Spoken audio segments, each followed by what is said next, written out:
Hello everyone, welcome to Shri education. हम लोग आज बात करने वाले हैं न्यूटन्स लॉ ऑफ मोशन के बारे में। अपना अगला चैप्टर है third chapter, Newton's law of motion. Newton's law of motion, ठीक है। न्यूटन्स लॉ ऑफ मोशन के बारे में बात करेंगे। न्यूटन्स लॉ ऑफ मोशन के बारे में बात करने से पहले हम लोग को जानना पड़ेगा क्या होता है force. What is the mean of force. पहले जानो फोर्स क्या होता है। फोर्स एक तरह की वेक्टर क्वांटिटी है। कैसी क्वांटिटी है? वेक्टर क्वांटिटी है। वेक्टर क्वांटिटी है। इसमें क्या मैग्नीट्यूड एंड डायरेक्शन दोनों होते हैं। पहले जान लो इसकी यूनिट क्या होती है। न्यूटन होती है इसकी यूनिट। अगर उससे बात करूं m इंटू ए, तो यहाँ से m को जाती है केजी, किलोग्राम, या केजी बोल लो, kilogram metre per second square into kilogram metre per second. तो इससे हो जाएगा, अगर मैं बात करूँ तो KG metre per second square होती है इसकी यूनिट। अच्छा, इसकी डायमेंशन क्या होती है। m को हम m को जो मास जो होता है उसको m से रिप्रेजेंट करते हैं m, और l square t minus two इसके डायमेंशन है m l square T m l T minus two, sorry m l t minus two, इसकी क्या हो जाएगी, डायमेंशन हो जाएगा, ठीक है। इसकी अगर यूनिट की बात करें तो बता चुका हूँ मैं, न्यूटन्स होती है, एम के एस में होती है, MKS में होती है। 1 newton is equal to 1 kg metre per second square, ठीक है। 1 newton is equal to 1 kg metre per second square, ठीक है। इसके बाद बात कर लेता हूँ थोड़ा सा। 1 newton is equal to 10⁵ dyne, ठीक है। डाइन क्या होता है? डाइन सीजी सिस्टम में न्यूटन्स की इकाई होती है, ठीक है। तो हम इसके बाद बात करेंगे फोर्स कितने टाइप्स के होते हैं। तो फोर्स मेनली जो मेन फोर्स होते हैं वो, उन्हें अगर हम क्लासिफाइड करें तो ग्रेविटेशनल फोर्स होता है, जिसे बोलते हैं हम गुरुत्वीय बल। फिर विद्युत चुम्बकीय इलेक्ट्रोमैग्नेटिक फोर्स। फिर उसके बाद होता है नाभिकीय बल, न्यूक्लियस फोर्स। उसके बाद होता है दुर्बल बल, जो बहुत माइन्यूट होता है, जिसे माइन्यूट बल बोलते हैं, माइन्यूट फोर्स बोलते हैं। तो थोड़ा सा बात कर लेता हूँ मैं उसके बारे में, ग्रेविटेशनल बारे में। ग्रेविटेशनल फोर्स इसका एक चैप्टर है, उसको अपन डिस्कस करेंगे, तब इसमें ज़्यादा डिटेल में जाएंगे। लेकिन अभी मैं थोड़ा सा बात कर लेता हूँ। जो केपलर का नियम था, F is equal to G m1 m2 upon के r स्क्वायर। इसमें जो फोर्स होता है, ये जो फोर्स होता है वो मास के, जैसे अगर दो पार्टिकल ऐसे हैं, मैं दो पार्टिकल ले लूँ, इनके बीच की, सॉरी थोड़ा दूर लेता हूँ, तो इनके बीच की डिस्टेंस सेंटर से सेंटर अगर r है, ये m1 है और ये m2 है, तो इनके बीच की m1 ये हो गया, m2 ये हो गया। G कांस्टेंट होता है, G ये कांस्टेंट है, इसकी वैल्यू होती है 6.67 10⁻11 न्यूटन मीटर स्क्वायर पर केजी स्क्वायर, इसकी यूनिट होती है, ठीक है। और ये फोर्स कैसा होता है, तो इसके बारे में हम बाद में बात करेंगे, जब अगली अपनी क्लास होगी, या फिर जब इसको हम ग्रेविटेशन पढ़ेंगे उसमें। तो अब इसके बारे में हम थोड़ा सा और, मतलब जो अपना पढ़ना है लेसन, उसके बारे में बात करते हैं। तो एक और फोर्स होता है परपेंडिकुलर, अभिलंब बल,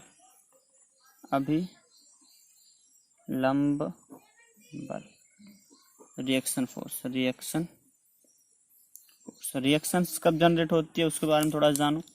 जब हम किसी पे फोर्स लगाते हैं, जब हम किसी ऑब्जेक्ट पे फोर्स लगाते हैं, इसको equal and opposite direction generate होती है कहाँ से? न्यूटन थर्ड लॉ से। लेकिन हमने बात नहीं की है, तो थोड़ा सा उसके बारे में बता देता हूँ क्या होता है। न्यूटन थर्ड लॉ के हिसाब से ये इक्वल एवरी रिएक्शन है इक्वल एंड अपोजिट रिएक्शंस। तो यहाँ से देखो, अगर मैं बात करूँ, यहाँ से देखो, अगर ये कोई पार्टिकल्स है, मतलब कोई ब्लॉक है, इसका m मास है, तो ये जो इस पे फोर्स लगाएगा m इंटू जी। अब देखो ग्रेविटेशन में है, अगर मतलब कि अर्थ पर है, तो इस पे सीधे फोर्स लगता है, एक त्वरण लगता है, जिसका वैल्यू G इक्वल टू 9.81 होती है metre per second square. Isolation पे हमेशा लगता है, अगर कोई मास फ्रीली छोड़ दिया जाए तो भी। तो इस पे फोर्स कितना लग रहा है नीचे? G into M. तो इसका जो इसके जस्ट इसके सरफेस पे एक ऐसा, अगर मैं इसका फ्री बॉडी डायग्राम में बताता हूँ मैं आगे कैसे बनता है। इसका फ्री बॉडी डायग्राम बनाया तो ये एक नीचे फोर्स लग रहा है mg, इसको मैनेज करने वाला एक फोर्स ऊपर लगेगा n। इसे बोलते हैं हम अभिलंब बल या रिएक्शन फोर्स, ठीक है। तो रिएक्शन फोर्स के बारे में देखेंगे अभी। जब फ्री बॉडी डायग्राम बनाए तो रिएक्शन फोर्स क्या होता है? एक तरह का इक्वल एंड अपोजिट रिएक्शन होता है। किसके लिए? जब हम किसी पे फोर्स लगाते हैं तब। तो उससे पहले थोड़ा सा एक चीज़ और देखते हैं हम कैसे बनाते हैं फ्री बॉडी डायग्राम। कैसे बनाते हैं फ्री बॉडी डायग्राम बनाने के लिए? सारी जितने फोर्स होते हैं आउटर फोर्स, जितने आउटर फोर्स होते हैं उन्हें हमें जानना पड़ता है, बस और कुछ नहीं है। जानना पड़ेगा, इसका मतलब उसको हमें रिप्रेजेंट करना होता है। रिप्रेजेंट कैसे करेंगे, अगर मैं देखो इसको लगाऊं तो इस पे एक फोर्स क्या लग रहा है, नीचे mg लग रहा है इस ब्लॉक पे। केवल अब इस ब्लॉक को देखना है, इस ब्लॉक को देखना है। एक फोर्स अगर नीचे लग रहा है तो अगर यहाँ पे रुका हुआ है तो एक फोर्स कभी ऊपर भी लगेगा बैलेंस करने के लिए। तो ये अगर मैं इसको देखो फ्री बॉडी डायग्राम ऐसे बनता है, एक फोर्स नीचे लग गया, एक mg लग गया, ये एक्सटर्नल फोर्स है, नीचे लग गया, एक फोर्स में लगा दिया कहाँ ऊपर m, इसका n। तो यहाँ से अब देखो इससे इस साइड मूव नहीं कर रहा है, तो इसका जो फोर्स हो गया वो बैलेंस हो गया, ठीक है। इसके बाद हम लोग बात करें अगर आगे अगर बढ़े थोड़ा सा, देखो अगर इसे मैं ले लूँ, एक कंटेनर लेता हूँ, इसमें अलग से एक यहाँ पे है स्फीयर है, जिसे गोला बोलते हैं हिंदी में, एक यहाँ पे स्फीयर है। अब इसकी फ्री बॉडी डायग्राम अगर बनाना हो तो इसको हम उठाएंगे, पहले वाले उठाओ, इसको बाहर रखो। इस पे एक फोर्स तो यहाँ से लग रहा है, एक फोर्स पहले mg नीचे लगा दो, mg नीचे लग गया। अब एक यहाँ पे टच में है तो यहाँ से एक फोर्स लगेगा, रिएक्शन n1 लगा दो मान लो, तो एक फोर्स यहाँ से भी लगेगा, एक फोर्स यहाँ से लगेगा क्योंकि यहाँ पे टच है। तो ये हो गया क्या, n2 नीचे अंदर की ओर दबा रहा है n2। अब देखो एक नीचे भी लग रहा है, इसको यहाँ पे टच है, तो इसको ऊपर की ओर बैलेंस करने वाला फोर्स आएगा, तो ऊपर की ओर बैलेंस करने वाला क्या आ गया, n3 आ गया। तो इसका फ्री बॉडी डायग्राम कुछ इस तरह से बनेगा, ठीक है। अगर मैं इसका फ्री बॉडी डायग्राम बनाऊँ इसका वाला, तो इसका वाला फ्री बॉडी डायग्राम कैसे बन जाएगा, एक फोर्स ऐसे लग जाएगा और एक फोर्स इधर से लग जाएगा, एक mg नीचे लग जाएगा, ठीक है। ये फ्री बॉडी डायग्राम ये काफ़ी इंपॉर्टेंट है, मतलब सारे क्वेश्चन अप्रॉक्सीमेटली आगे जितने टफ क्वेश्चन बनते हैं इसी बेसिस पे बनते हैं। तो हम बात करते हैं न्यूटन्स लॉ ऑफ मोशन के बारे में। पहला जो लॉ था इनर्शिया लॉ, जड़त्व का नियम बोलते हैं जिसे हम।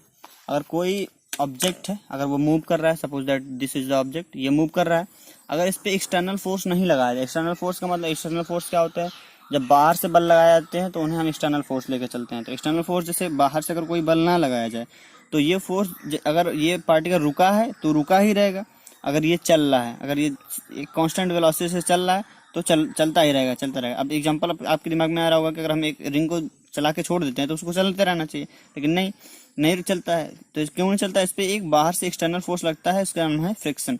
ये फ्रिक्शन वाले चैप्टर में हम लोग देखेंगे, क्या इसका इंपॉर्टेंस है, कितनी क्या क्या आता है।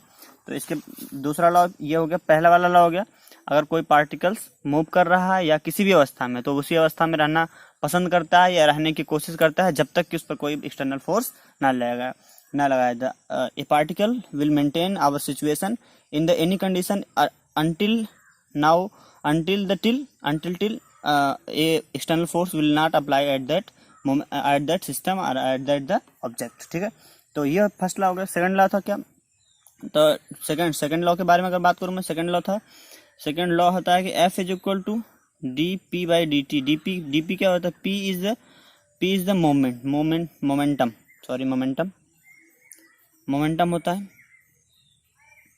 मोमेंटम क्या होता है, p is equal to m into v होता है। ये होता है एक वेक्टर क्वांटिटी होती है, जिसे हिंदी में सदिश बोलते हैं, सदिश क्वांटिटी होती है, इसको डिफाइन किया जाता है। तो अब देखो चेंज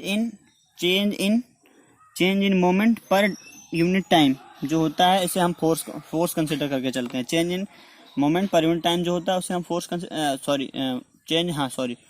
सही है, change in momentum per unit time जो होता है उसे हम फोर्स मानते हैं। ये न्यूटन का सेकंड लॉ था, ठीक है। अब इसके बाद हम बात करते हैं, मतलब ये डेरिवेशन करते हैं कैसे होता है, या फिर क्या अगर न्यूटन सेकंड लॉ से थर्ड लॉ का डेरिवेशन कैसे होता है। तो हमें पता हो गया dp by dt is equal to f। अगर कुछ हो, अगर फोर्स लग रहा है तो, अगर फोर्स नहीं लग रहा है उस पर तो क्या होगा, dp को हम लिख सकते हैं dp1 प्लस की p2 अपान की dt। तो ये क्या है, dp1 अपान की dt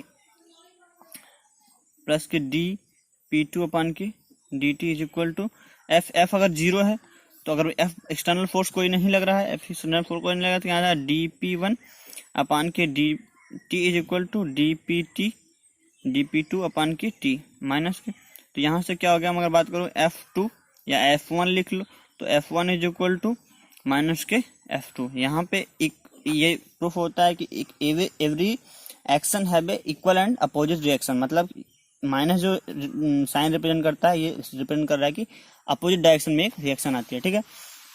अब इसके बाद हम लोग देखते हैं मतलब इसका यूज कहाँ पे होता है। जब हम अगर बात करें थोड़ा सा, देखो एक चीज़ और पहले जान लो कि अगर कोई स्ट्रिंग है, अगर कोई स्ट्रिंग है तो स्ट्रिंग की टेंडेंसी होती है कि वो केवल टेंशन को बियर करती है।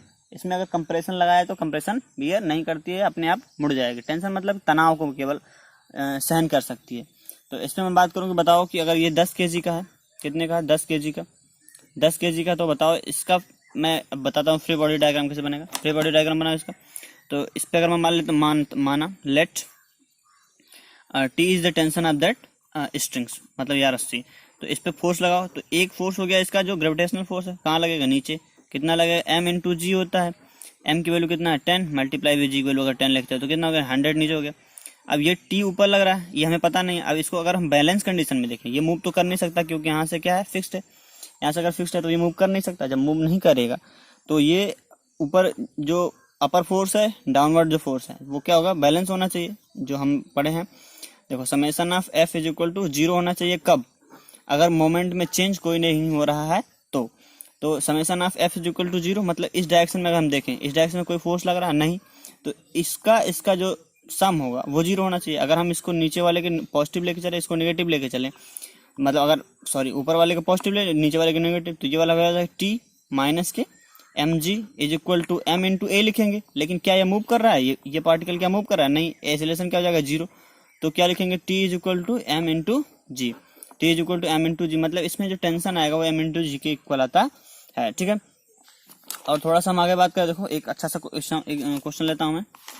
देखो अगर ये क्वेश्चन है, इसे अगर एक क्वेश्चन में ले रहा हूँ, इसे एक कोई रस्सी है जो स्ट्रिंग है ऐसे बांधी गई है, फिर यहाँ से एक और, यहाँ पे एक और लाया गया, फिर यहाँ से बांधा गया, फिर यहाँ से एक लटकाया गया है, क्या 10 kg का ब्लॉक है। तो अब पूछा गया है कि अगर ये है T1, ये T1, ये T2, ये T3, ये T4 और ये एंगल दिया गया है, यहाँ पे दिया गया 30 डिग्री, यहाँ पे दिया गया है 60 डिग्री, ठीक है। अब निकालना क्या है, देखो अब यहाँ से हम इस एक नोट को हम फ्री बॉडी डायग्राम बनाएंगे, आंसर मिलेगा तुरंत। तो इसका फ्री बॉडी डायग्राम अगर बनाऊं तो देखो इसका इस पॉइंट का फ्री बॉडी डायग्राम बनाओ, तो ये नीचे कितना लग रहा है, mg लग रहा होगा। अब mg लग रहा होगा तो केवल यहीं है तो कंसिडर कर, तो ये mg इसमें भी लगेगा, तो mg सीधा अपन इसमें लगा सकते हैं, m इंटू जी। देखो इस पॉइंट का फ्री बॉडी डायग्राम, तो ये इधर हो गया, ये इधर हो गया, और mg कहाँ लग गया, नीचे। mg मतलब 100 न्यूटन लग रहा है नीचे। अच्छा ये कितना दिया है, ये 30 डिग्री दिया है। अब देखो कंपोनेंट करना मैंने बताया था, तो इसका अगर इसमें T1 है, ये T2 है, तो इसका कंपोनेंट करो। तो कंपोनेंट करने के बाद एक देखो यहाँ पे कंपोनेंट करना है इस पॉइंट का, तो एक नीचे लग रहा है mg, और इसका कंपोनेंट देखा जाएगा ऊपर T2 cos 30 डिग्री, और इसका एक कंपोनेंट आ जाएगा T2 sin 30 डिग्री। और यहाँ से क्या, इधर से क्या था, ये इधर इस साइड टेंशन तो लग ही रहा था, एक साइड टेंशन इधर लग रहा था, इधर लगा था, तो ये आएगा T1, ठीक है। अब देखो बैलेंस करेंगे, ये वाला पॉइंट तो कहीं मूव नहीं कर सकता रस्सी का, ये वाला पॉइंट जो है स्ट्रिंग का वो कहीं मूव नहीं कर सकता, तो बैलेंस करेंगे तो क्या हो जाएगा, इस डायरेक्शन में कोई मूवमेंट हो रहा है नहीं, तो ये इसके इक्वल हो जाएगा सीधे। तो T2 अगर मैं स्पेसिफाइड वे में लिखूँ तो T2 cos 30 माइनस के mg इज इक्वल टू 0, या T2 इज इक्वल टू लिखूँ तो क्या mg अपन के cos 30 डिग्री, cos 30 की वैल्यू कितना था, √3/2, तो ये हो जाएगा ऊपर मल्टीप्लाई हो जाएगा। तो ऊपर मल्टीप्लाई होने के बाद क्या आ जाएगा, 2mg मतलब कि 200 अपन के √3। ये पहली वैल्यू आ गई किसकी आ गई वैल्यू, T2 की वैल्यू आ गई। T2 वैल्यू कितना है, 200 अपन के इतना न्यूटन, T2 वैल्यू आ गई, ठीक है। अब T2 वैल्यू आ गई, तो यहाँ से अगर देखो ये वाला किसके इक्वल है, इसके इक्वल है ना, क्योंकि इधर भी मूवमेंट नहीं हो सकता है, क्योंकि यहाँ पे बधी हुई रस्सी, तो रस्सी तन नहीं सकती है, तो रस्सी अगर तनेगी नहीं तो यहाँ पे मूवमेंट नहीं होगा। तो फिर इसके बाद इसका मतलब कि T1 is equal to T2 sin 30 degree, तो T1 is equal to value कितना 200 अपन के √3 मल्टीप्लाई बाई 30 की वैल्यू कितना होती है 1/2, तो ये 100 कितना हो, T1 इज इक्वल टू 100 अपन के √3, ठीक है। ऐसे हम लोग ना यहाँ से ये वाला फाइंड कर सकते हैं। अब क्योंकि इसका ये वाला पता है कंपोनेंट, तो इसका इधर कंपोनेंट लेंगे cos थीटा हो जाएगा, इसका इधर sin थीटा हो जाएगा, इसका इधर कंपोनेंट लेंगे, सारे कंपोनेंट लेके अब बैलेंस कर देंगे, सीधा सीधा वैल्यू आ जाएगी। अब इसके बाद मैं एक क्वेश्चन और दिखाता हूँ आप लोगों को, one more question. Then this is the rigid frame, this is the relief frame which have two blocks, which have two blocks 20 kg and 10 kg, and we applied a force of 100 Newton here, and we applied a force at the angle of 60 degree of 50 Newton. तो then we will component of this, तो इधर हम component करेंगे तो क्या आ जाएगा, component इधर करने पे 60 डिग्री की तरफ 50 sin cos 60 की वैल्यू कितना होती है, रूट के 1/2 तो कितना है 25, तो 25 इधर आ गया। मतलब अगर परपेंडिकुलर देखा जाए तो यहाँ पे कितना, इसका फ्री बॉडी डायग्राम बनाओ या इसका फ्री बॉडी डायग्राम, बताओ किसका बनाता है, इसका पहले बना लेता हूँ। तो इसका फ्री बॉडी डायग्राम बनाओ, इसका फ्री बॉडी डायग्राम बनाओ। देखो अब यहाँ से इधर मूव नहीं कर सकता, तो इधर से क्या लग रहा है 100 न्यूटन, इधर नीचे इसका कितना लग रहा है, नीचे कितना लग रहा है m/g, मतलब कि 100 न्यूटन नीचे भी लग रहा है। अब नीचे लग रहा है तो इसका मतलब यहाँ से अगर कोई इसका फ्री बॉडी डायग्राम हम बना रहे हैं इस वाले का, इसका फ्री बॉडी डायग्राम तो ऊपर भी लगेगा फोर्स, क्योंकि यहाँ पे अगर हटा देते हैं इसको तो फ्री बॉडी डायग्राम का मतलब सबको हटा के बनाते हैं, तो इसका कितना हो जाएगा 100 न्यूटन का फोर्स लग गया। अब देखो इधर से अगर फोर्स 100 न्यूटन लगा तो दोनों बैलेंस में हो जाएंगे, लेकिन अगर इधर फोर्स लगेगा तो इधर से भी एक रिएक्शन आनी चाहिए, उसकी वैल्यू कितनी होगी, अगर मैं n की वैल्यू लेके चलूँ तो इसकी वैल्यू यहाँ पे जो आएगी वो भी 100 के इक्वल आएगी, अदरवाइज ये मूव करना स्टार्ट कर देगा, क्योंकि फोर्स अगर बैलेंस नहीं होगा तो इस डायरेक्शन में मूवमेंट स्टार्ट हो जाएगा, तो फोर्स बैलेंस करना जरूरी है। तो यहाँ पे कितना आ गया 100 न्यूटन आ गया, ठीक है। अब इसके बाद मैं इसकी बात करता हूँ, ये वाला जो कंपोनेंट है दूसरा वाला ब्लॉक है, इस दूसरे वाले ब्लॉक पे क्या होगा कि ये जो था इधर एक 50 न्यूटन आ रहा, 25 आ रहा था, तो इसका इधर कॉस था तो इधर साइन हो जाएगा, तो 50 साइन कितना था साइन 60 तो कितना हो जाएगा 50 multiply by root 3/2 is equal to 25 root के 3, ठीक। अब इधर से इस वाले ब्लॉक पे पिछला वाला ब्लॉक देखा जाए तो इधर कितना लगा था 100 का लगा था, तो इस पे भी 100 का लगाना पड़ेगा, क्योंकि अदरवाइज इंटरनल फोर्स क्या हो जाएंगे, अलग हो जाएंगे, तो ये अलग मूव करने लगेगा, अलग मूव करने, तो ऐसा हो नहीं सकता।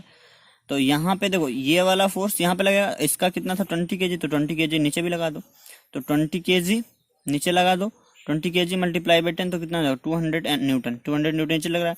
अब इसका कंपोनेंट किधर आ गया तो 25 रूट के 3 और ये हो गया 100, ठीक है। 25 रूट के 3 इधर आ गया, 100 इधर आ गया।